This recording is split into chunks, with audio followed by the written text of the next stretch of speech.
Hi guys, and welcome back to the channel. And in this video I thought I'd do an update on my Land Rover Discovery 4. Now for those of you who follow my channel, you will see another video that I posted probably about 5 or 6 weeks ago where I just showed you or introduced you to this car. And I guess just to kind of remind you what it is that I bought, it was a 150,000 mile Land Rover Discovery 4 from a car auction, which is 11 years old. So you might ask, have I lost my mind? And maybe I have, but I think what I wanted to really find out is I hear lots of really good things about these cars. People buy these, they tend to keep them, they keep them for a long time, and they are a really useful thing to have. And I still think in terms of value for money, they are pretty cheap for what they are. Now the question obviously is, they're cheap for a reason, and you don't have to do too much research on the internet before you find all the problems that you're likely to have one of these. One of the most notable being the crank, I think it is, in the engine, which effectively means you need to have an engine rebuild or a new engine. And there's other problems, electrical problems, turbo problems, and so on.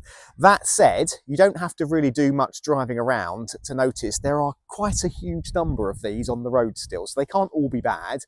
And my view is always, with any car that has problems, yes, of course, cars have issues, and there are issues that manifest over time as cars get older, but quite often, a lot of it is down to just poor maintenance. If you don't look after something, people will then complain it's breaking down, not working correctly. Well, what do you expect? A car has thousands of moving parts. Of course, it needs to be maintained. So that is the reason I bought this car, is because it has a full documented service history. So the history of this was a Jaguar Land Rover management car for the first year of its life. It was then sold via the approved use scheme.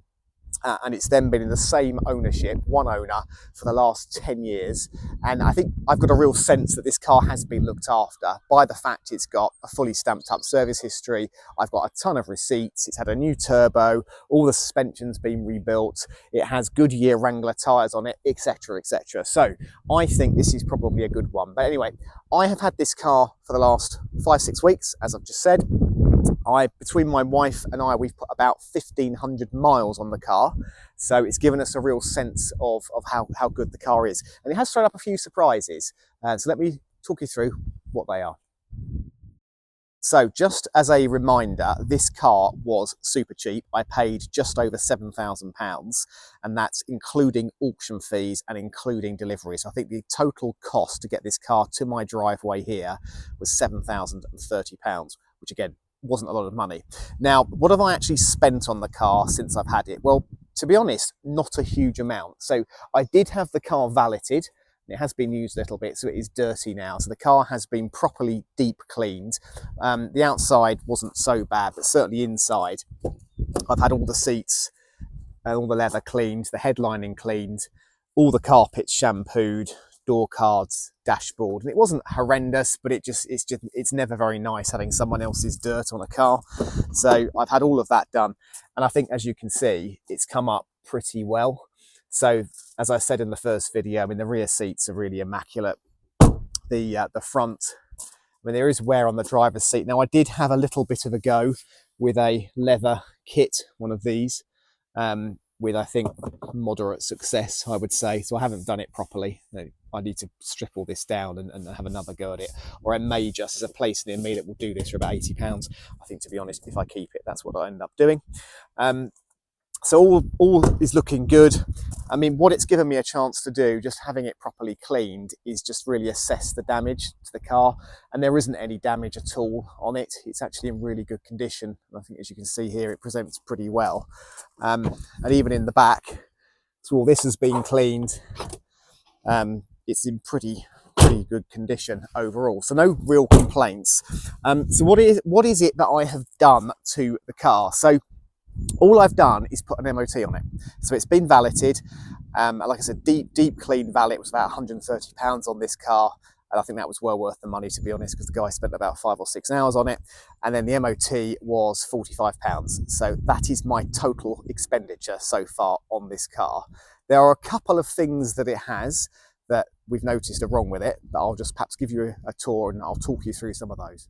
Right, so on the MOT, the only advisory I had was this chip here in the windscreen. Now I've noticed, because I've used this car a bit when it's been frosty, and this is a heated windscreen, there's a big section here that doesn't work. So when I left this car overnight a few weeks ago, it was covered in ice, came in, put the heated windscreen on, which is a brilliant invention, by the way.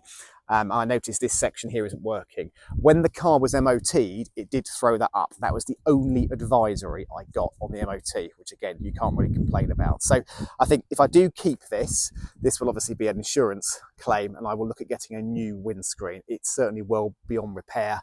There's quite a few chips. There's one here and there's another one down here as well. So the windscreen definitely needs to be changed. The only other problem this car has is, well, there's two things. One is this brake light doesn't actually illuminate across the whole bar. It's got some gaps with the LEDs. I have looked on the internet. You can't replace the bulbs because they're LED. This whole section needs to come out, and then the rear washer doesn't work either. So I don't know if I can actually fix that by replacing this part here, but they're about 25 quid. So it's not, again, the end of the world.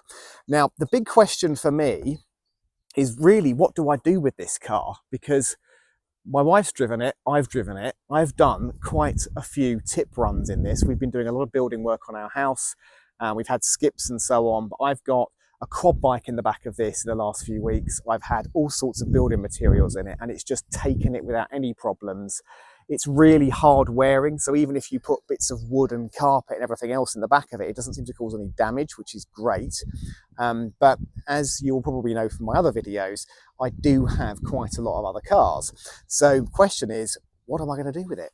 Well, I guess I'm facing a bit of a quandary with this car, because on the one hand, I actually really want to keep it. I think it was a really good buy in terms of just having something that I can throw the dog in, the kids in, the bikes. We can just use it and not have to worry too much about it. And it's £7,000, and I still think this car will be worth £7,000 in a year or 2 years. So I think in terms of having something that's just this useful, I think it makes a load of sense. It's also got 7 seats, which again is great for the kids and all their friends and so on.